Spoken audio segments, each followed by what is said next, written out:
Hi, this is Angela G. from No Longer Lukewarm for Red Hot Christians and Wannabes. These videos are for people who like to listen while they're doing something else. If you prefer to read my blog posts, you can find the URL in the description box below. So this one is called A Testimony of Healing After a Prayer in Faith.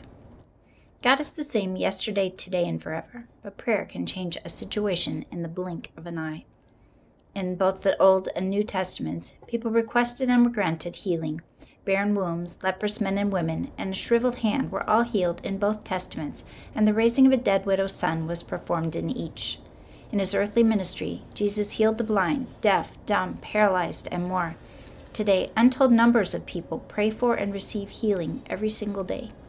Sometimes it's as simple as, God, please let my headache go away so that I can finish my reports. And it's gone. Sometimes it's as dramatic as the girl whose inoperable brain tumor disappeared when her family prayed. And sometimes it's somewhere in the middle. I have a testimony of healing that happened to me just a few short months ago. It all started on a Saturday evening after dinner. I was sitting at my computer at home for a little too long, and when I went to stand up, my right foot, which was numb from sitting so long, twisted under itself, and I heard a loud crack. It hurt so badly with a piercing pain that was made worse with walking. So I stayed where I was and quickly found my insurance's mobile app. A picture and a few messages later, and the verdict was in. Either my foot felt better by Monday, or I would need to go to the doctor for x-rays.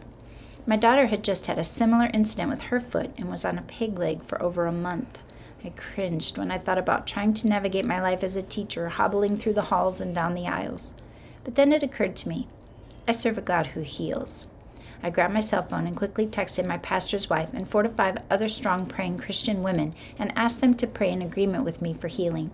That was around 8 p.m. My pastor's wife texted to ask how I was around 10 p.m. I was still in considerable pain and limping. Right before bed, I thought to myself that no matter how things looked, I knew God still heals people.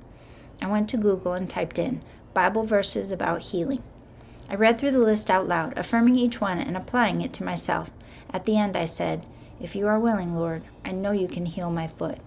I went to bed around 10:30 p.m. At 4:30 a.m., when I got up to use the restroom, I stepped gingerly on my right foot at first. But I wasn't 3 steps into my journey when I realized that there was no pain. Zero, none, zilch, nada. It didn't hurt when I was sitting on the bed, and it didn't hurt when I got up and walked on it. If I pushed on it, I could get a tiny twinge of pain, but that was it. My foot never hurt 1 more second after that, even though I had a large blue-green-black bruise for over a month. The ladies and I had prayed in faith, and God had healed my foot. We may never know this side of heaven why God chooses to heal some and not others. He has his reasons that are far beyond our understanding, and he knows how to make all things work for our good. But the Bible says, ye have not because ye ask not. And sometimes, maybe, people could be healed with just a little more faith that God still answers those kinds of prayers.